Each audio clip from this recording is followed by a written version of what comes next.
প্রিয় মুসলিম এবং অমুসলিম ভাই ও বোনেরা, আসসালামু আলাইকুম ওয়া রাহমাতুল্লাহি ওয়া বারাকাতুহু। আমাদের স্রষ্টা আল্লাহ সুবহানাহু ওয়া তাআলার দয়া, শান্তি ও রহমত আপনাদের সবার উপরে বর্ষিত হোক। এই অনুষ্ঠানে স্বাগতম। Ramzan a date with doctor Zakir. আমি আপনাদের হোস্ট ইউসুফ চেম্বার্স। আর আজকে আমাদের আলোচনার টপিক রমজান, আত্ম উন্নয়ন ও ইসলাহ দেয়ার মাস, পর্ব ১। আসসালামু আলাইকুম রহমতুল্লাহি ওয়া বারাকাতুহু। ডক্টর জাকির। ওয়ালাইকুম আসসালাম রহমতুল্লাহ বারাকাতুহু। ডক্টর জাকির, সাধারণত আমরা প্রত্যেক অনুষ্ঠানের শুরুতেই আপনার কাছ থেকে বিভিন্ন সংজ্ঞা জেনে নেই, আর আজকের অনুষ্ঠানেও সেটা ব্যতিক্রম হবে না। আর তাই আজকের এই অনুষ্ঠানের শুরুতেই আমি আপনার কাছে একটা সংজ্ঞা জানতে চাইব যে এই আরবি শব্দ ইসলাহ এটা কি, বিশেষ করে পবিত্র রমজান মাসের প্রেক্ষাপটে। আলহামদুলিল্লাহ ওয়াসসালাতু ওয়াসসালাম আলা রাসূলিল্লাহ ওয়া আলা আলিহি ওয়া সাহবিহি আজমাইন, আম্মা বাদ। আউযু বিল্লাহি মিনাশ শাইতানির রাজীম। বিসমিল্লাহির রহমানির রহিম। রব্বি ইশরাহ লি সাদরি ওয়া ইয়াসসির লি আমরি ওয়াহলুল উকদাতাম মিন লিসানি ইয়াফকাহু কাওলি। আরবি শব্দ ইসলাহ এর মানে শুধরে দেয়া অথবা উন্নতি করা অথবা মেরামত করা। যখনই একজন মুসলিম অন্য মুসলিমকে শুধরে দেয় অথবা তাকে উন্নত করে, সেটাকে বলা হয় ইসলাহ। যেমন ধরেন, একজন মুসলিম কোনো ভুল করছে, হয়তো নামাজ পড়ার সময় বা ইসলাম অনুযায়ী অন্য কোনো কাজে বা যে কোনো কিছু, যদি কেউ তাকে শুধরে দেয় সেটাকে বলা হয় ইসলাহ। কোরআনে নবী শুআয়বের কথা আছে, সূরা হুদ অধ্যায় নম্বর 11 আয়াত 88। আমার একমাত্র ইচ্ছা তোমাদের উন্নতি সাধন, তোমাদের সংস্কার আমার সাধ্যে যতখানি কুলায়, আর আমি সফল হব যদি আল্লাহ সুবহানাহু ওয়া তাআলা সাহায্য করেন। আমি তার উপরে নির্ভর করি এবং তারই অভিমুখী, আল্লাহর উপর ভরসা করে তারই সাহায্য চাই। এখানে আমরা বুঝতে পারছি শুআয়ব আলাইহিস সালাম ইসলাহ দিয়েছিলেন নিজের সম্প্রদায়কে। এছাড়াও পবিত্র কোরআনে বলা হয়েছে, সূরা নিসা অধ্যায় নম্বর 4 আয়াত নম্বর 114, বলা হয়েছে যে তাদের গোপন পরামর্শে কোনো কল্যাণ নেই, তবে তার কল্যাণ আছে যদি সে নির্দেশ দেয় দান, খয়রাত, সৎ কাজ এবং শান্তি স্থাপনের দুজন মুসলিমের মধ্যে।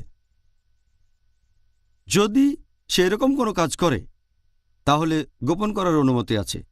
কেউ যদি এমন কাজ করে আল্লাহ সুবহানাহু ওয়া তাআলার সন্তুষ্টি লাভের আশায়, সে তাহলে পুরস্কার পাবে, মহাপুরস্কার।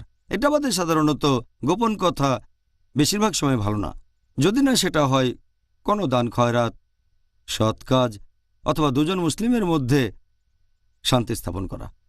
তাহলে আমরা বুঝতে পারছি যে আল্লাহ সুবহানাহু ওয়া তাআলা বলেছেন একজন মুসলিম সবসময় অন্য মুসলিমকে উন্নত করার চেষ্টা করবে, তাকে ইসলাহ দেবে, তাকে শুধরে দেবে। আল্লাহ পবিত্র কোরআনে বলেছেন, সূরা আলে ইমরান অধ্যায় নম্বর 3 আয়াত নম্বর 110, কুনতুম খায়রা উম্মাতিন উখরিজাত লিন-নাস। হে মুসলিম, তোমরা মানবজাতির মধ্যে শ্রেষ্ঠ উম্মত হিসেবে আবির্ভূত হয়েছ। আল্লাহ আমাদের সম্মান দিয়েছেন, আর তিনি মুসলিমদের বলেছেন খায়রা উম্মাহ, শ্রেষ্ঠ উম্মত মানবজাতির মধ্যে আবির্ভূত। আল্লাহ আরো বলেছেন, তা'মুরুনা বিল মারুফি ওয়া তানহাউনা আনিল মুনকার ওয়া তু'মিনুনা বিল্লাহ।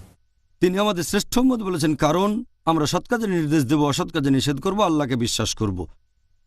যদি সৎ কাজের নির্দেশ না দিই, অসৎ কাজে নিষেধ না করি, তাহলে আমরা খায়রা উম্মাহ বলে ডাকার যোগ্য নই, মুসলিম বলে ডাকার যোগ্য নই। তাহলে প্রত্যেক মুসলিমের দায়িত্ব হচ্ছে আমরা দেব ইসলাহ আর দাওয়া, সেই মুসলিমকে আরো উন্নত করার চেষ্টা করব। একটা হাদিস আছে আমাদের নবী সাল্লাল্লাহু আলাইহি সাল্লামের, এটার উল্লেখ আছে সহিহ মুসলিমে খণ্ড নম্বর 1 বুক অব ফেইথ হাদিস নম্বর 79।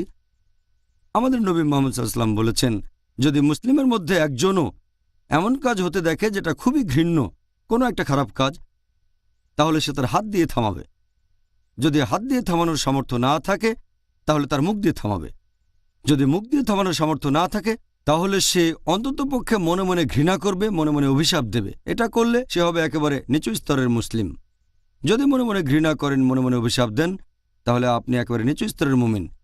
এ কারণে ইসলাম একজন মুসলিমের জীবনে খুবই গুরুত্বপূর্ণ একটা অংশ। জাযাকাল্লাহ খায়ের ডক্টর জাকির। এবারে আমাদের আজকের টপিক অবশ্যই এটা রমজান মাস, তাই প্রসঙ্গটাও রমজান। এই পবিত্র রমজান মাসকে কেন আত্ম উন্নয়ন আর ইসলাহ দেওয়ার জন্য বেছে নেওয়া হয়েছে? রমজান হচ্ছে আত্ম উন্নয়ন এবং ইসলাহ দেওয়ার সবচেয়ে সেরা মাস, কারণ আল্লাহ পবিত্রকরণে বলেছেন সূরা বাকারা অধ্যায় নম্বর 2 আয়াত 183, या अय्युहल्लज़ीना आमनू হে মুমিনগণ, कुतिबा अलैकुमुस सियाम তোমাদের জন্য রোজার বিধান দেওয়া হয়েছে कमा कुतिबा अलल्लज़ीना मिन कब्लिकुम যেমন বিধান দেওয়া হয়েছিল তোমাদের পূর্ববর্তীগণকে, लअल्लकुम तत्तकून। যাতে তোমরা শিখতে পারো আত্মসংযম। যদি রোজা রাখেন প্রধান উদ্দেশ্য সেটা হচ্ছে আত্মসংযম, তাকওয়া, ন্যায়নিষ্ঠতা, ধার্মিকতা, আল্লাহকে মেনে চলা। এ ব্যাপারে আমি আগেও বলেছি যে মনোবিজ্ঞানীরা বলবেন যদি ক্ষুধাকে নিয়ন্ত্রণ করতে পারেন তাহলে প্রায় সবগুলো আকাঙ্ক্ষাকে নিয়ন্ত্রণ করতে পারবেন। তাহলে রমজান মাসে আমরা যখন রোজা রাখি ইনশাআল্লাহ আমাদের যেসব সীমাবদ্ধতা আছে সেগুলোকে নিয়ন্ত্রণ করতে পারবো, কারণ ক্ষুধাকে নিয়ন্ত্রণ করতে পারলে সব আকাঙ্ক্ষাকে নিয়ন্ত্রণ করা যাবে। যেসব আকাঙ্ক্ষা ইসলাম থেকে দূরে বা আল্লাহ এবং রাসূলের নির্দেশ থেকে দূরে নিয়ে যায়, এটাই সেরা সুযোগ। আর তাই রমজান হলো আত্ম উন্নয়ন এবং ইসলাহ দেওয়ার মাস। একইভাবে যখন ইসলাহ দিচ্ছেন, অন্য মুসলিমকে শুধরে দিচ্ছেন, সেও হয়তো রোজা, সেটা হচ্ছে তার নিজেকে উন্নত করার শ্রেষ্ঠ সময়, নিজেকে শুধরানোর শ্রেষ্ঠ সময়। এছাড়াও আমাদের নবী মুহাম্মদ সাল্লাল্লাহু আলাইহি ওয়াসাল্লাম বলেছেন, এটা আছে মুসনাদ আহমদে খণ্ড নম্বর 2 পৃষ্ঠা নম্বর 230 হাদিস নাম্বার 7148। আমাদের প্রিয় নবী বলেছেন যে এই পবিত্র রমজান হচ্ছে সেই মাস যে মাসে বেহেশতের দরজা খোলা থাকে, দোজখের দরজা বন্ধ থাকে, আর শয়তান থাকে শেকলে বাঁধা। শয়তান যখন শেকলে বাঁধা তখন আপনার বিপথে যাওয়ার সম্ভাবনা কম, আপনি সরল পথে থাকবেন সে সম্ভাবনাই বেশি।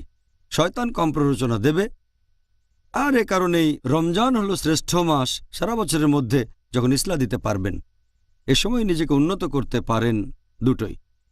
এই সময়টাতে শয়তান তাকে কম প্ররোচিত করবে, আর যেহেতু তখন বেহেশতের দরজা খোলা থাকে, ভালো জিনিসের দিকে আপনাকে আহ্বান করবে, দোজখের দরজা তখন বন্ধ থাকে, তাহলে আপনি পাপ কাজ থেকে দূরে থাকতে পারবেন। এই হাদিসটাই ছাড়াও আছে সুন্নাহ আল নিসাইতে বুক অব ফাস্টিং হাদিস নাম্বার 2106, যে পবিত্র রমজান মাসে বেহেশতের দরজা খোলা থাকে, দোজখের দরজা বন্ধ থাকে, আর শয়তান থাকে শেকলে বাঁধা। এই কথাটা আবারও আছে সহিহ বুখারীতে খণ্ড নাম্বার 2 বুক অব ফাস্টিং হাদিস নাম্বার 1901। আমাদের প্রিয় নবী বলেছেন যে যদি কেউ পবিত্র রমজান মাসে রোজা রাখে ঈমানের সাথে আর আল্লাহ তাআলার সন্তুষ্টি লাভের আশায়, তার অতীতের সব গুনাহ ক্ষমা করা হবে। তাহলে চিন্তা করেন, এটাই আমাদের সেরা সুযোগ। হয়তো একজন পাপী মানুষ হয়তো অনেক ভুল করেছে, আর সে যদি পুরো রমজান মাস রোজা থাকে তার অতীতের সব গুনাহ ক্ষমা করা হবে। সে অন্তত সরল পথে আসার চিন্তা করুক। তা না হলে যে অনেক পাপ করেছে সে হয়তো বলবে, ও আমি তো অনেক পাপ করেছি, আমার বেহেশতে যাওয়ার কোনো সম্ভাবনাই নেই, কিভাবে যাব, কিভাবে সরল পথে আসব। এই রমজান মাসে তার অতীতের সব গুনাহ ক্ষমা করা হতে পারে, সে নতুন করে জীবন শুরু করতে পারে। তাই আত্ম উন্নয়ন ও ইসলাহ দেওয়ার জন্য এটাই সবচেয়ে সেরা সময়, সব মুসলিমের জন্যই সেরা সময়। তাহলে ডক্টর জাকির, আপনি সুন্দরভাবে ব্যাখ্যা দিলেন যে রমজান মাস আসলে 30 দিনের একটা ট্রেনিং, আর এই সময়টাতে আমরা ভালো কিছু অভ্যাস আয়ত্ত করতে পারি, বদভ্যাস থাকলে সেগুলো বাদ দিতে পারি। আমি আল্লাহ তাআলার কাছে দোয়া করছি আমরা যেন এই সুযোগটা কাজে লাগাতে পারি, আর আমরা যেন ভালো কাজ করে যেতে পারি আল্লাহ সুবহানাহু ওয়া তাআলার খাতিরে, ইনশাআল্লাহ, আমিন। এখন আপনি কি আমাদের এটা ব্যাখ্যা করে বলবেন যে বড় গুনাহ বা গুরুতর পাপ জিনিসটা আসলে কি? হচ্ছে সেই কাজ যেগুলো করতে আমাদের আল্লাহ সুবহানাহু ওয়া তাআলা নিষেধ করেছেন পবিত্র কোরআনে, আর যেগুলোকে নিষেধ করেছেন নবী মুহাম্মদ সাল্লাল্লাহু আলাইহি সাল্লাম তাঁর সুন্নাহ অর্থাৎ সহিহ হাদিসে। এছাড়াও ব্যাপারগুলো ব্যাখ্যা করে বলেছেন নবীর সময়ের প্রথম প্রজন্ম, তার মানে সাহাবীগণ। তাহলে যেসব কাজ করতে নিষেধ করেছেন আল্লাহ এবং তাঁর রাসূল মুহাম্মদ সাল্লাল্লাহু আলাইহি সাল্লাম, সেই কাজগুলোই বড় গুনাহ।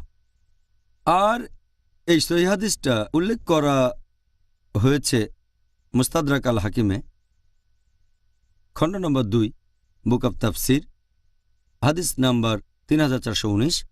আমাদের নবী মুহাম্মদ সাল্লাল্লাহু আলাইহি ওয়াসাল্লাম বলেছেন যে আল্লাহ সুবহানাহু ওয়া তাআলা যে কাজ করতে নিষেধ করেছেন সেগুলো থেকে বিরত থাকবে, আর তিনি যেগুলো অনুমতি দিয়েছেন সেগুলো তোমরা করতে পারো।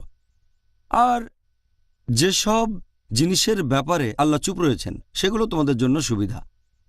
তাই আল্লাহ তাআলার কাছ থেকে সুবিধা গ্রহণ করো। আল্লাহ সুবহানাহু ওয়া তাআলা কখনো ভুলে যান না। তারপর আল্লাহর রাসূল কোরআনের একটা আয়াত পড়লেন, সূরা মারিয়াম অধ্যায় নম্বর 19 আয়াত 64 বলা হয়েছে, আল্লাহ সুবহানাহু ওয়া তাআলা কখনো ভুলে যান না। আর এই হাদিসটা আছে সহিহ বুখারীতে, খণ্ড নম্বর 4, হাদিস নম্বর 2766।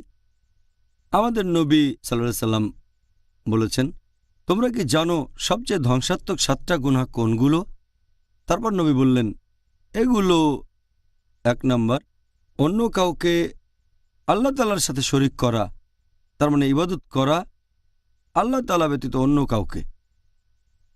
2 নম্বর, জাদুবিদ্যা প্র্যাকটিস করা, মানে ব্ল্যাক ম্যাজিক। 3 নম্বর, কোনো মানুষের জীবন কেড়ে নেয়া, যেটাকে আল্লাহ তাআলা পবিত্র করেছেন, বিনা কারণে হত্যা করা। এরপর নবী আরও বলেছেন, সেটা রিবা নিয়ে, ইন্টারেস্ট বা সুদ, অনৈতিকভাবে কোনো এতিমের সম্পদ গ্রাস করা অন্যায়ভাবে। এরপর নবী আরও বলেছেন যে শত্রুর দিকে পিঠ দেখানো বা যুদ্ধক্ষেত্র থেকে পালিয়ে যাওয়া। আর 7 নম্বর, ধর্মপরায়ণ মহিলাকে অপবাদ দেয়া যে সত্যিকারের বিশ্বাসী। এই হলো 7টা ধ্বংসাত্মক গুনাহ যেগুলোর কথা নবী মুহাম্মদ সাল্লাল্লাহু আলাইহি ওয়াসাল্লাম বলেছেন। তবে ইবনে আব্বাস রাদিয়াল্লাহু আনহুকে প্রশ্ন করা হলো, এটা উল্লেখ করা হয়েছে আত-তাবরির কমেন্ট্রিতে, খণ্ড নম্বর 4 হাদিস নম্বর 9207। ইবনে আব্বাস রাদিয়াল্লাহু আনহুকে প্রশ্ন করা হলো যে বড় গুনাহ কি 7টা? ইবনে আব্বাস রাদিয়াল্লাহু আনহু বললেন, 7-এর বদলে 70 হলো এখানে কাছাকাছি সংখ্যা। আমাদের নবী যে 7টা গুনার কথা বলেছেন, এখানে শুধু বলা হচ্ছে সেই গুনার ক্যাটাগরি কি হতে পারে, এমন না যে বড় গুনাহ মাত্র 7টা, আরও অনেক আছে। এটা একটা আউটলাইন যে শিরক করা হারাম। এছাড়াও হাত পেনাল্টির নিয়ম আছে, সেটা হতে পারে ব্যভিচার, অথবা হতে পারে ব্ল্যাক ম্যাজিক প্র্যাকটিস করা, অথবা হতে পারে চুরি। নবী একটা আউটলাইন দিয়েছেন। তবে ইবনে আব্বাসের মতে তিনি বলেছেন বড় গুনাহ আনুমানিক 70টার মতো। আপনাকে অনেক ধন্যবাদ ডক্টর জাকির। এবারে আপনাকে কষ্ট দেব, আপনি কি আমাদের ইসলাম ধর্মের এই 70টা বড় গুনাহ সম্পর্কে কিছুটা বলবেন? সেটা কি সম্ভব? চেষ্টা করব ইনশাল্লাহ। এ কথাটা আগে বলেছি যে ইবনে আব্বাস বর্ণিত হাদিস অনুযায়ী এটা আছে আত-তাবরিতে, খণ্ড নম্বর 4 হাদিস নাম্বার 9207। ইবনে আব্বাস রাদিয়াল্লাহু আনহুকে প্রশ্ন করা হলো, বড় গুনাহ কি 7টা? তিনি বললেন যে 7-এর বদলে 70 এখানে কাছাকাছি সংখ্যা। ইমাম আয-যাহাবী রাদিয়াল্লাহু আনহু একটা বই লিখেছেন আল কাবাইর, বড় গুনাহ, আর এখানে 70টা বড় গুনার লিস্ট করেছেন কোরআন হাদিসের ভিত্তিতে যতটুকু তিনি বুঝেছেন। পবিত্র কোরআনের কোনো আয়াত বলছে না যে এই 70টা বড় গুনাহ। এমন কোনো সহিহ হাদিসও নেই যেখানে 70টা বড় গুনার কথা বলা হয়েছে। তবে ইমাম আয-যাহাবী রাদিয়াল্লাহু আনহু যতখানি বুঝেছেন সেভাবে তালিকাটা তৈরি করেছেন কোরআন হাদিসের ভিত্তিতে। 70টা বড় গুনাহ তিনি এটা যেভাবে বুঝেছেন। কিছু মানুষ এটা মানে, আবার কেউ মানে না, সেটা আলাদা ব্যাপার। তবে যেহেতু ইবনে আব্বাস রাদিয়াল্লাহু আনহু বলেছেন বড় গুনাহ 70টা, ইমাম আয-যাহাবী আল্লাহ তাকে দয়া করুন, তিনি তার মত অনুযায়ী 70টা বড় গুনাহর তালিকা তৈরি করেছেন। সেগুলো হচ্ছে, ওনার মতে 1 নাম্বার হচ্ছে আল্লাহর সাথে অন্য কাউকে শরীক করা, আল্লাহ সুবহানাহু ওয়া তাআলা ব্যতীত অন্য কারো ইবাদত করা, মানে উপাসনা করা। 2 নাম্বার নরহত্যা। 3 নাম্বার হচ্ছে জাদুবিদ্যা প্র্যাকটিস করা, মানে ব্ল্যাক ম্যাজিক। 4 নাম্বার নামাজ না পড়া। 5 নাম্বার যে লোকের সম্পদ নিসাব লেভেলের উপর, সে যদি জাকাত না দিয়ে থাকে অথবা সম্পদ নিসাব লেভেলে। 6 নাম্বার উপযুক্ত কারণ ছাড়া কেউ যদি রমজান মাসে রোজা না থাকে। 7 নাম্বার যদি কোনো লোক হজ পালন না করে সামর্থ্য থাকা সত্ত্বেও, যদি আর্থিক সামর্থ্য থাকে, শারীরিক সামর্থ্য থাকে, তারপরে হজ পালন না করে থাকে, সেটা 7 নম্বর গুনাহ। 8 নম্বর বড় গুনাহ হলো বাবা মাকে অমান্য করা। 9 নম্বর আত্মীয় স্বজনকে ত্যাগ করা। 10 নম্বর বড় গুনাহ হচ্ছে ব্যভিচার ও অবাধ্য নাচার। 11 নম্বর হচ্ছে হোমোসেক্স বা সমকামিতা। 12 নম্বর হচ্ছে রিবা নেয়া। রিবা নেয়া অথবা রিবা দেয়া অর্থাৎ ইন্টারেস্ট বা সুদ। যদি কেউ রিবা নেয় অথবা দেয়, এটা একটা বড় গুনাহ। 13 নম্বর অনৈতিকভাবে কোনো এতিমের সম্পদ গ্রাস করা।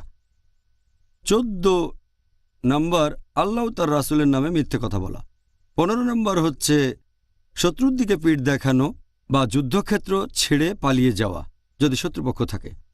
16 নম্বর হচ্ছে যে নেতা তার গোত্রের মানুষদের সাথে প্রতারণা বা অবিচার করে। 17 নম্বর হচ্ছে অহংকারী আর উদ্ধত হওয়া। 18 নম্বর মিথ্যে সাক্ষ্য দেয়া। 19 নম্বর হচ্ছে মাদকদ্রব্য গ্রহণ করা, যেমন ওয়াইন, অ্যালকোহল, মাদকদ্রব্য ইত্যাদি যে কোনো খামার অর্থাৎ মাদকদ্রব্য। 20 নম্বর জুয়া খেলা। নাম্বার 21 হচ্ছে ধর্মপরায়ণ মহিলাকে অপবাদ দেয়া। 22 নম্বর হচ্ছে গনিমতের মাল থেকে কিছু চুরি করা। 23 নম্বর হলো চুরি করা। 24 নম্বর হচ্ছে রাস্তায় ডাকাতি। 25 নম্বর কোনো মিথ্যে শপথ নেয়া। 26 নম্বর হলো অত্যাচার করা। 27 নম্বর হচ্ছে অনৈতিক আয়। 28 নম্বর হচ্ছে অন্যায়ভাবে গ্রাস করা কোনো সম্পদ উপভোগ করা। 29 নম্বর হচ্ছে আত্মহত্যা। 30 নম্বর হচ্ছে বারবার মিথ্যে বলা। 31 নম্বর হচ্ছে ভুল বিচার করা। 32 নম্বর হচ্ছে ঘুষ দেয়া অথবা ঘুষ নেয়া। 33 নম্বর হচ্ছে কোনো মহিলা পুরুষকে নকল করছে বা কোনো পুরুষ মহিলাকে নকল করছে। 34 নম্বর হচ্ছে যদি একজন পুরুষ কোনো ব্যভিচারী স্ত্রীর স্বামী হয়ে থাকে। 35 নম্বর হচ্ছে তালাকপ্রাপ্তা কোনো মহিলাকে বিয়ে করা যাতে ওই মহিলার আগের স্বামী তাকে বিয়ে করতে পারে। 36 নম্বর হচ্ছে নিজের প্রস্রাবের ব্যাপারে সাবধান না থাকা, খেয়াল রাখবেন এটা যেন শরীরে কোথাও না পড়ে ইত্যাদি, নিজের প্রস্রাব সম্পর্কে সচেতন না থাকা। 37 নম্বর হচ্ছে জাহির করা। 38 নম্বর হচ্ছে ধর্মের ব্যাপারে জ্ঞান আহরণ করা ইহকালের কোনো উদ্দেশ্যে আর সেই জ্ঞান লুকিয়ে রাখা। 39 নম্বর হচ্ছে বিশ্বাসঘাতকতা। 40 নম্বর হচ্ছে সাহায্যের প্রতিদান না দেয়া। 41 নম্বর হচ্ছে আল্লাহর বিধান অস্বীকার করা। 42 নম্বর হচ্ছে অন্য কোনো মানুষের ব্যক্তিগত আলাপের কথাবার্তা শোনা। 43 নম্বর গল্প চালু করা। 44 নম্বর অভিশাপ দেয়া। 45 নম্বর কোনো চুক্তি ভঙ্গ করা। 46 নম্বর হচ্ছে হাত গণনা বা জ্যোতিষশাস্ত্রে বিশ্বাস করা। 47 নম্বর হচ্ছে যে মহিলা তার স্বামীর সাথে দুর্ব্যবহার করে থাকে। 48 নম্বর হচ্ছে মূর্তি তৈরি করা অথবা পেইন্টিং করা। 49 নম্বর বিলাপ করা অথবা নিজের জামাকাপড় ছিঁড়ে ফেলা বা এরকম কোনো কিছু যখন সে কোনো রকম বিপর্যয়ের মধ্যে পড়ে। 50 নম্বর অন্যদের সাথে অবিচার করা। 51 নম্বর বল প্রয়োগ করা নিজের স্ত্রী অথবা কোনো দাস অথবা কোনো গরিব লোক বা পশু পাখির উপরে। 52 নম্বর প্রতিবেশীর মনে কষ্ট দেয়া। 53 নম্বর মুসলিমদের নামে কুৎসা অপবাদ রটানো। 54 নম্বর মানুষকে অপমান করা আর তাদের সাথে উদ্ধত ব্যবহার করা। 55 নম্বর বড় গুনাহ ইমাম আজ-যাহাবির মতামত অনুযায়ী হচ্ছে পায়ের গোড়ালির নিচে পোশাক পরা গর্বের সাথে। 56 নম্বর পুরুষদের জন্য স্বর্ণ অথবা রৌপ্যের কোনো জিনিস। 57 নম্বর হচ্ছে যে দাস মালিকের কাছ থেকে পালাচ্ছে। 58 নম্বর এমন কোনো পশু জবাই করা যেটা আল্লাহ ব্যতীত অন্য কারো নামে উৎসর্গ হচ্ছে। 59 নম্বর হচ্ছে কোনো লোককে কারো বাবা বলা যাদের মধ্যে আসলে কোনো সম্পর্কই নেই, সম্পর্ক না থাকলে। 60 নম্বর হচ্ছে উত্তেজিত হয়ে তর্ক আর যুক্তি দেখানো। 61 নম্বর হচ্ছে অতিরিক্ত পানি দখল করে রাখা। 62 নম্বর হচ্ছে ওজন আর আকারে একটু ছোট করা। 63 নম্বর হলো আল্লাহর প্ল্যানের বাইরে নিজেকে নিরাপদ ভাবা। 64 নম্বর আল্লাহর ন্যায়নিষ্ঠ বন্ধুগণের নামে অপবাদ দেয়া।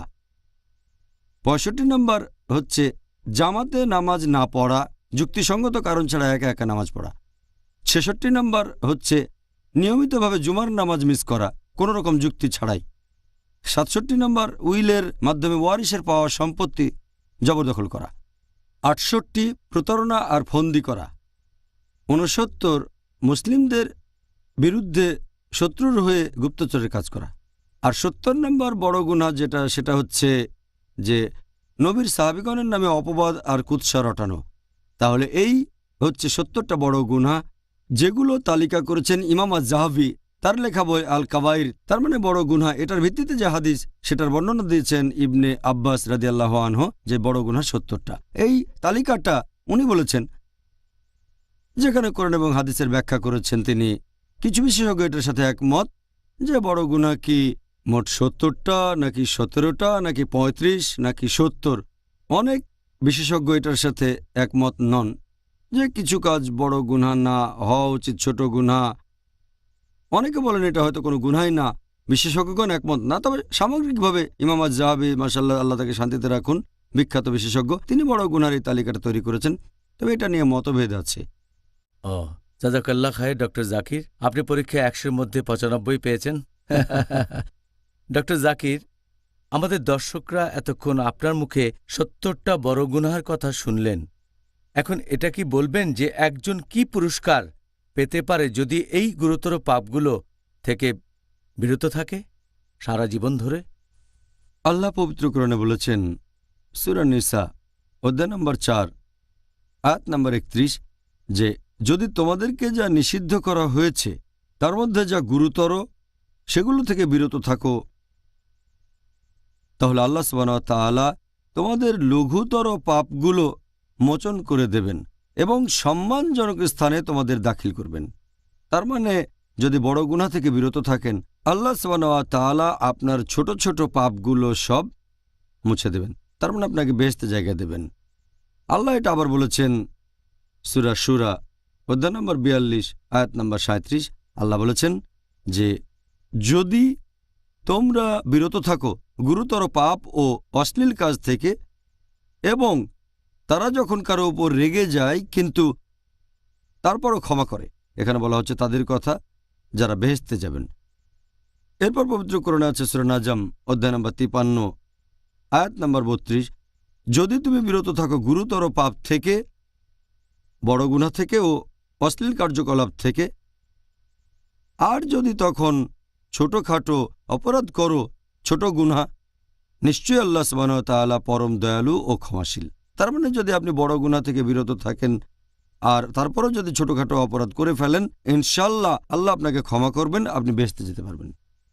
একটা হাদিস মুহাম্মদ সাল্লাল্লাহু আলাইহি ওয়াসাল্লামের, এটা আছে সহিহ মুসলিমে খণ্ড নম্বর ১ হাদিস নম্বর ৪৫০, বলা হয়েছে যে দিনের ৫ ওয়াক্ত নামাজ আর এক শুক্রবারের নামাজ থেকে পরের শুক্রবারের নামাজ আর এক রমজান থেকে পরের রমজান, এ সময় আপনি পাপ থেকে মুক্ত হতে পারেন যদি এই সময় কোনো গুরুতর পাপ না করেন।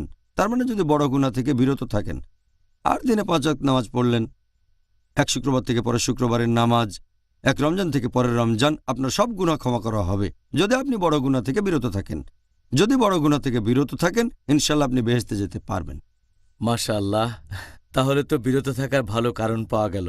এখন আমাদের অনুষ্ঠানের বাকি সময়টাতে আর পরের পর্বগুলোতেও ইনশাআল্লাহ আমরা চেষ্টা করব কিছু গুরুতর পাপ নিয়ে আলোচনা করতে। যদিও ৭০টার সবগুলো আলোচনা করার সময় আমরা এখানে পাব না, আরও চেষ্টা করব এই পাপগুলো থেকে বিরত থাকার কিছু পথ বাতলে দিতে। এখন আপনি কি বলবেন যে এই গুরুতর পাপগুলোর মধ্যে সবচাইতে মারাত্মক গুনাহ কোনটা?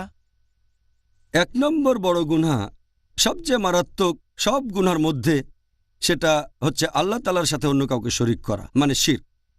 আল্লাহ পবিত্র কোরআনে বলেছেন সূরা নিসা অধ্যায় নম্বর ৪ আয়াত নম্বর ৪৮, আল্লাহ সুবহানাহু ওয়া তাআলা তার সাথে অন্য কাউকে শরীক করা কখনোই ক্ষমা করবেন না।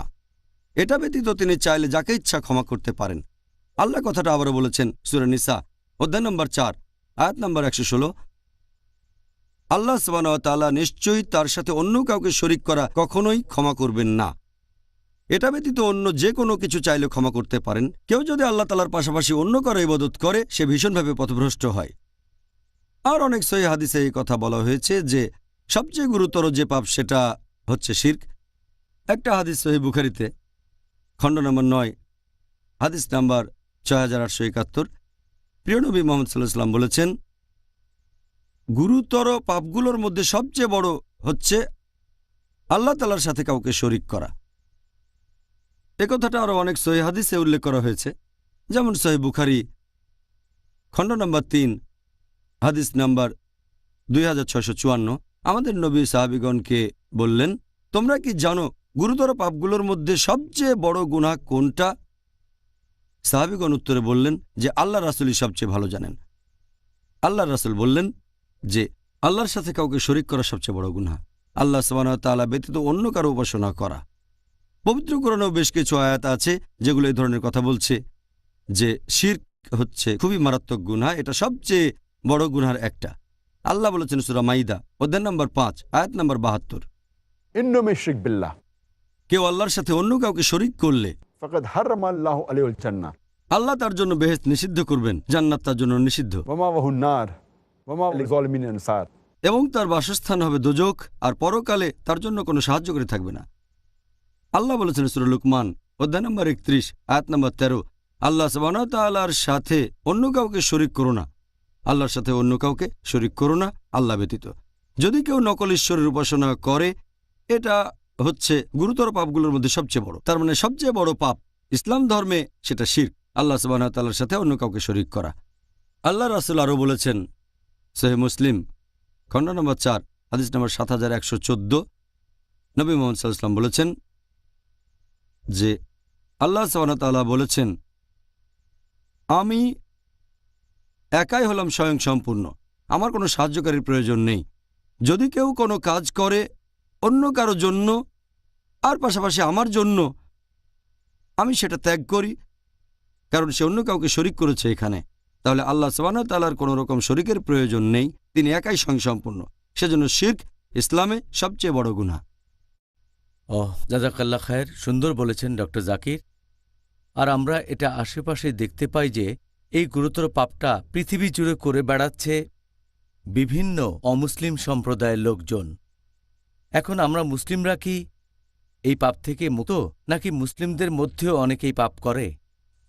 দুর্ভাগ্যজনকভাবে অমুসলিমদের পাশাপাশি অনেক মুসলিমও আছে যারা শিরক করে থাকে।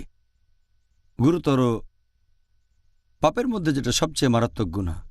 আর অনেক সময় অনেক মুসলিম আল্লাহ তাআলাকে বাদ দিয়ে তারা অন্য কাউকে রাখতে থাকে, আল্লাহকে বাদ দিয়ে অন্য কারো কাছে সাহায্য চায়। তারা আল্লাহ তাআলাকে বাদ দিয়ে অন্য কারোর জন্য ইবাদত করে, তারা অন্য কিছুর সাহায্য চায় আল্লাহ তাআলা ব্যতীত। আর আল্লাহ কোরআনে স্পষ্ট করে বলেছেন এ ধরনের কাজ থেকে সম্পূর্ণ বিরত থাকতে হবে। আল্লাহ বলেছেন সূরা ফাতিহা অধ্যায় নম্বর 1 আয়াত নম্বর 5, ইয়াকা নাবুদু ওয়া ইয়াকা নাস্তাইন, আমরা শুধু তোমার ইবাদত করি আর তোমারই সাহায্য চাই। পবিত্র কোরআনে সূরা গাফির অধ্যায় নম্বর 40 আয়াত নম্বর 60, আমাকে ডাকো আমি তোমাদের ডাকে সাড়া দেব। আল্লাহ বলেছেন সূরা ইসরা অধ্যায় নম্বর 17 আয়াত নম্বর 23, প্রতিপালক নির্দেশ দিয়েছেন তিনি ব্যতীত অন্য কারো ইবাদত করো না। এরপর পবিত্র কোরআনে সূরা আরফ অধ্যায় নম্বর 7 আয়াত নম্বর 194, আল্লাহ সুবহানাহু ওয়া তাআলা ব্যতীত তোমরা যাদের উপাসনা করো তারা তো তোমাদের মতোই আল্লাহর বান্দা। তার মানে তারা খুব সাধারণ, তারাও আল্লাহ তাআলার বান্দা, যেমন আমরা আল্লাহর বান্দা। তারা আল্লাহকে বাদ দিয়ে যাদের ইবাদত করে তারাও আল্লাহ তাআলার বান্দা। পবিত্র কোরআনের অনেক আয়াতে আমাদের নির্দেশ দেওয়া হয়েছে যে আমরা আল্লাহ তাআলা ব্যতীত অন্য কারো কাছে সাহায্য চাইব না অথবা কখনো ইবাদত করব না।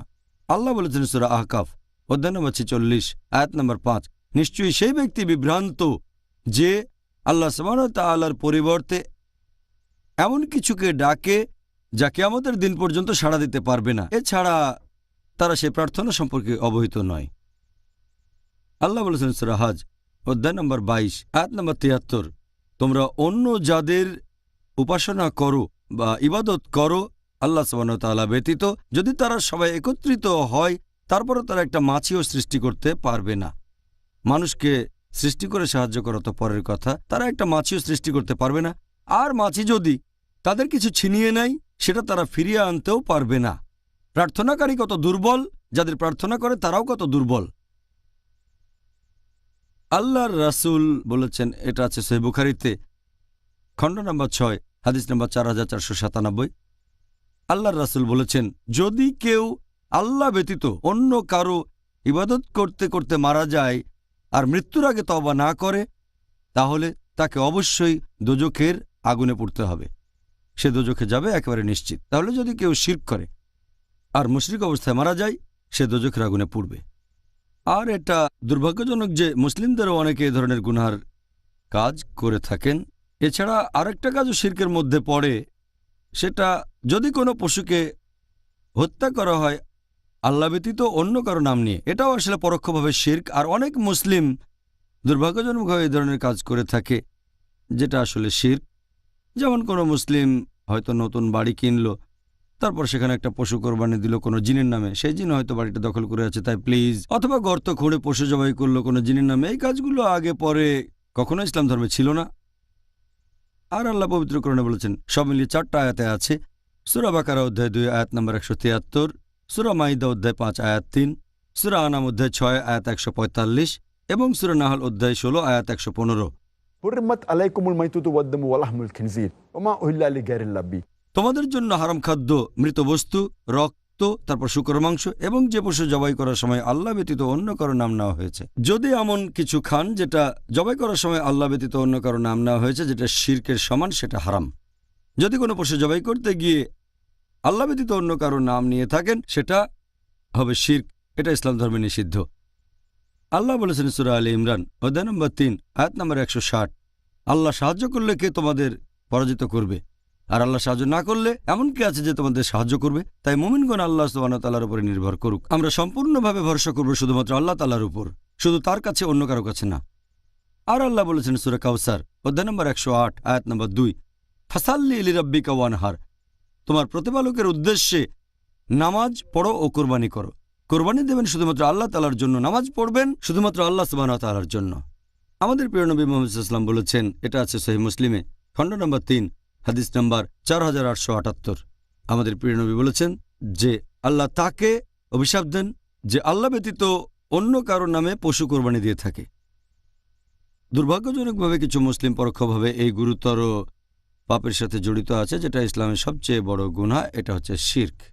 আল্লাহ সুবহানাহু ওয়া তাআলা আমাদের সামর্থ্য দিন, আমরা যেন এই মাসে নিজেদেরকে শুধরাতে পারি। আর এটাই শ্রেষ্ঠ সময়। আমরা যদি কোনো পাপের সাথে জড়িত থাকি, হোক বড় গুনাহ বা ছোট গুনাহ, আমরা সেটা শুধরাতে পারি। আর যদি কোনো মুসলিম ভাই এমন ভুল করে থাকে, তাকে ইসলাহ দিতে পারি, কারণ শয়তানের সময় সে কোলে বাঁধা থাকে। এটাই সেরা সময় সত্যকে গ্রহণ করার জন্য। সত্য থেকে বিচ্যুত হওয়ার সম্ভাবনা কম, আর খুতুয়াত শয়তানও এ সময় কম। আর রোজা থাকার কারণে আমাদের তাকওয়া অনেক উঁচুতে থাকবে। আল্লাহ সবাইকে সঠিক পথে রাখুন। আমিন আমিন।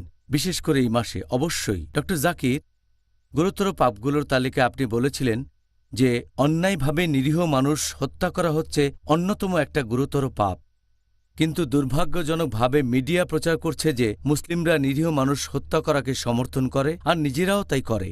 আপনি কি এই ব্যাপারটা সম্পর্কে ইসলামিক দৃষ্টিভঙ্গিটা একটু ব্যাখ্যা করবেন? নিরীহ মানুষ হত্যার ব্যাপারে ইসলাম ধর্ম কি বলে? আল্লাহ সুবহানাহু ওয়া তাআলা স্পষ্ট করে বলেছেন সূরা মাইদা অধ্যায় নম্বর 5 আয়াত নম্বর 32 যে কেউ যদি অন্য কোনো মানুষকে হত্যা করে, সেটা যদি হত্যার অপরাধ বা বিশৃঙ্খলা সৃষ্টির অপরাধে না হয়, তাহলে সে যেন পুরো মানবজাতিকে হত্যা করল।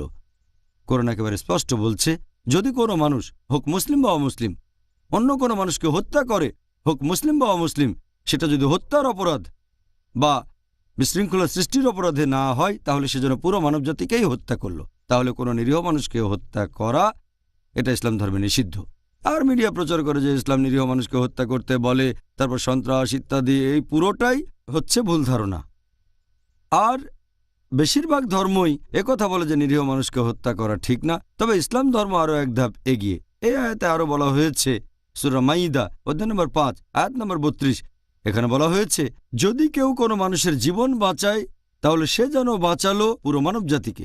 তার মানে যদি একজনের জীবন বাঁচান, হোক মুসলিম বা অমুসলিম, তাহলে যেন পুরো মানব জাতিকেই বাঁচালেন।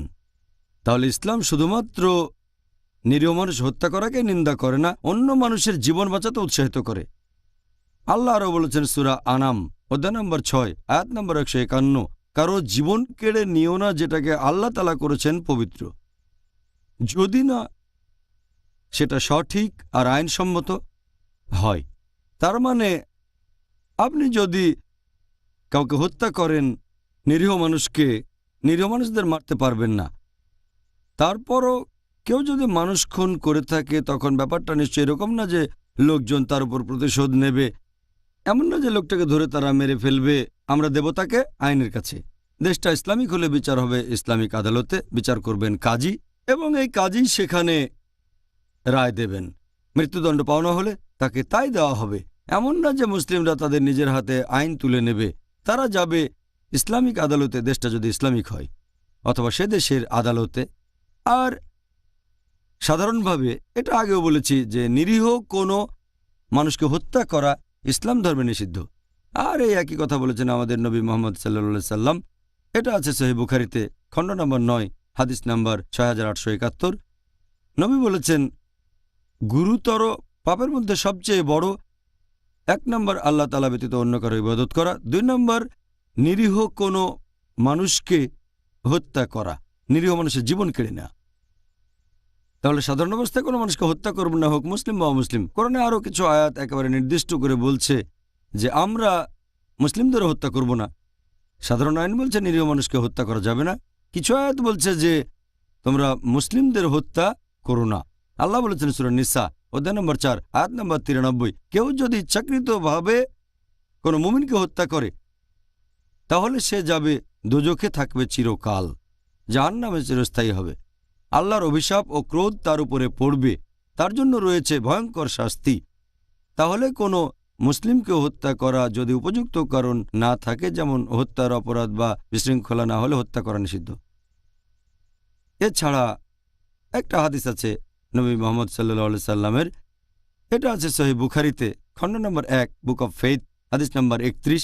প্রিয় নবী মুহাম্মদ সাল্লাল্লাহু আলাইহি সাল্লাম বলেছেন, যদি দুজন বিশ্বাসী নিজেদের মধ্যে লড়াই করে হাতে তরবারি নিয়ে, আর যদি একজন আরেকজনকে হত্যা করে, দুজনেই খুনি আর খুন হওয়া ব্যক্তি দুজনেই দোজখে যাবে। এক সাহাবা তখন বললেন, এটা না হয় বুঝলাম যে খুনি সে দোজখে যাবে, কিন্তু খুন হওয়া মুসলিম কেন দোজখে যাবে? তখন নবী বললেন যে খুন হওয়া ব্যক্তিও একজন বিশ্বাসীকে হত্যা করতে চেয়েছিল, আর এ কারণেই তারা দোজখে যাবে।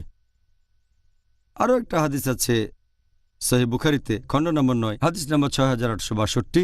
আমাদের নবী বলেছেন যে একজন বিশ্বাসী সবসময় মুক্ত অবস্থায় থাকে যদি না সে অনৈতিকভাবে কোনো মানুষের জীবন কেড়ে নেয়। তার মানে অন্যায়ভাবে কোনো মানুষকে হত্যা করা, হোক মুসলিম বা অমুসলিম, এটা ইসলামে নিষিদ্ধ, একটা নিন্দনীয় কাজ। এটা খুব মারাত্মক রকমের বড় গুনাহ, 70টা বড় গুনার তালিকা এটা আছে 2 নম্বরে। আল্লাহ রক্ষা করুন আমরা যেন কখনো এই পাপটা না করি, ইনশাআল্লাহ। এবারে আপনি কি আমাদের দর্শকদের উদ্দেশ্যে এটা বলবেন যে জাদুবিদ্যা চর্চা করা, যেটাকে বলা হয় ব্ল্যাক ম্যাজিক, এটা নিষিদ্ধ কেন, আর ইসলামে এটি গুরুতর পাপ কেন? ইসলাম ধর্মে ব্ল্যাক ম্যাজিক হচ্ছে কুফরি, এটা কুফরি ইসলামে, আর এটাকে বলা হয়েছে গুরুতর পাপগুলোর মধ্যে একটা। এটা সহিহ বুখারীতে, খণ্ড নম্বর 4, হাদিস নাম্বার 2766। আমাদের প্রিয় নবী বলেছেন যে 7টা সবচেয়ে মারাত্মক গুনাহ হলো, প্রথম আল্লাহ ব্যতীত অন্যের উপাসনা করা, তার মানে শিরক। 2 নম্বর হচ্ছে নরহত্যা। 3 নম্বর হচ্ছে প্র্যাকটিস করা ব্ল্যাক ম্যাজিক, জাদুবিদ্যা। তাহলে আল্লাহর রাসূল মুহাম্মদ সাল্লাল্লাহু আলাইহি সাল্লাম তিনি নিজেই বলেছেন যে এই ব্ল্যাক ম্যাজিক বা জাদুবিদ্যা চর্চা করা ইসলাম ধর্মে পুরোপুরি নিষিদ্ধ। আর আল্লাহ পবিত্র কোরআনে বলেছেন সূরা বাকারা অধ্যায় নম্বর 2 আয়াত নম্বর 102 যে এই শিক্ষা তাদের ক্ষতি সাধন করবে, আর এতে করে তাদের কোনো উপকার হবে না। এই ব্ল্যাক ম্যাজিক শুধু ক্ষতিই ডেকে আনে, এতে করে কারোরই কোনো লাভ হয় না। এরপর পবিত্র কোরআনে সূরা তাহা অধ্যায় নম্বর 20 আয়াত নম্বর 64 বলা হয়েছে যে এই সব জাদুকরেরা তাদের যত দক্ষতায় থাকুক কখনোই সফল হতে পারবে না, কখনোই সফল হবে না, সে তাদের যতই দক্ষতা থাকুক। এছাড়া পবিত্র কোরআনে সূরা বাকারা অধ্যায় নম্বর 2 আয়াত নম্বর 102 যে সুলাইমান আলাইহিস সালাম কুফরি করেননি, বরং শয়তানরা তারাই সেখানে কুফরি করেছিল, কারণ তারা জাদুবিদ্যা প্র্যাকটিস করত। আর অন্যান্য জিনিস যেগুলো পাঠানো হয়েছিল ব্যাবিলন শহরে 2 ফেরেশতার কাছে, হারুত ও মারুত। তবে এই 2 ফেরেশতা তারা কখনোই কুফরি করেনি, কখনোই অবিশ্বাস করেনি, তারা কখনো জাদুবিদ্যা প্র্যাকটিস করেনি, বরং সবসময় মানুষকে বলতেন আমরা এখানে এসেছি পরীক্ষার স্বরূপ, এটা পরীক্ষা, তাই তোমরা অবিশ্বাস করো না এবং জাদুবিদ্যা প্র্যাকটিস করো না। তাহলে জাদুবিদ্যা ইসলাম অনুযায়ী এটা কুফরি। আর কোনো লোক জাদুবিদ্যা প্র্যাকটিস করলে তার শাস্তি হবে মৃত্যুদণ্ড। দুর্ভাগ্যজনকভাবে অনেক মুসলিম জাদুবিদ্যা প্র্যাকটিস করে। অনেক মুসলিম আবার এমন লোকের কাছেও যায় যে জাদুবিদ্যার সাহায্যে কারো প্রতিহিংসাকে বাস্তবায়িত করবে। জাদু দিয়ে শত্রুর ক্ষতি, এটা ইসলামে পুরোপুরি হারাম, পুরোপুরি নিষিদ্ধ।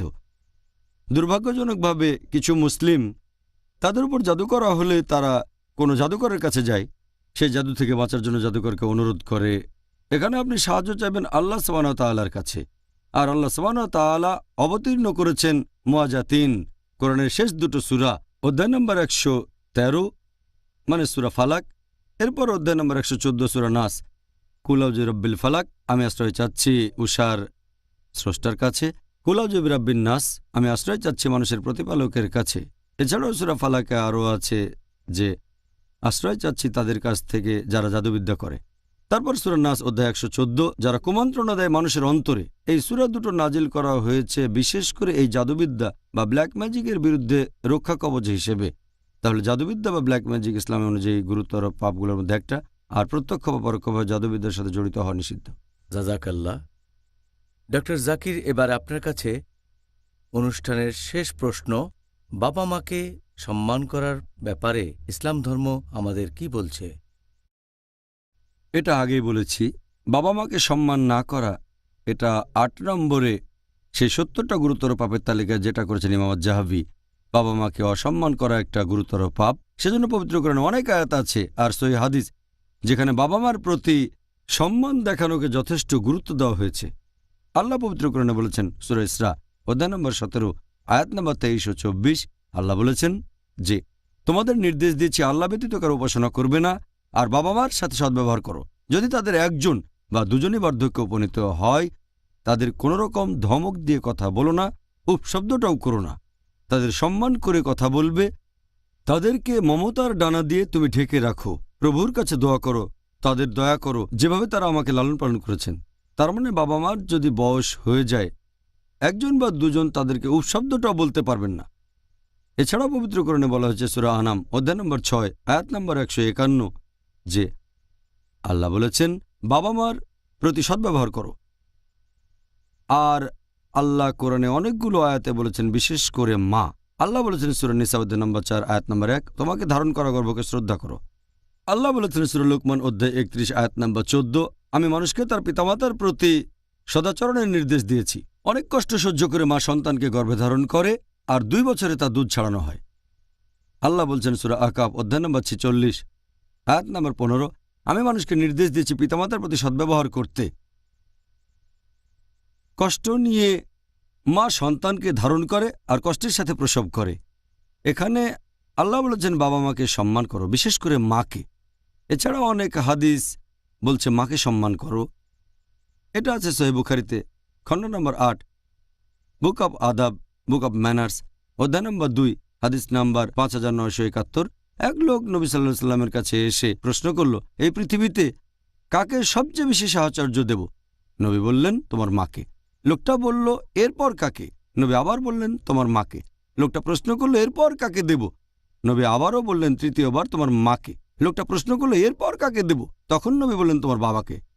তার মানে 75% বা 4 ভাগের 3 ভাগ সাহচর্য পাচ্ছে মা, আর 25% বা 4 ভাগের 1 ভাগ বাবা। এক কথায় মা পাচ্ছে গোল্ড মেডেল, সে পাচ্ছে সিলভার মেডেল, এছাড়াও পাচ্ছে ব্রোঞ্জ মেডেল, আর বাবাকে শুধু সান্ত্বনা পুরস্কার নিয়ে সন্তুষ্ট থাকতে হচ্ছে। এই হলো ইসলামের শিক্ষা। বাবা মাকে সম্মান দেখানোর কথা যদি বলেন, আর মা পাচ্ছে 3 গুণ বেশি সাহচর্য, বাবার তুলনায় 3 গুণ বেশি সাহচর্য পাচ্ছে। এছাড়া আরও একটা হাদিস আছে সহিহ বুখারীতে খণ্ড নম্বর 4 হাদিস নাম্বার 3004।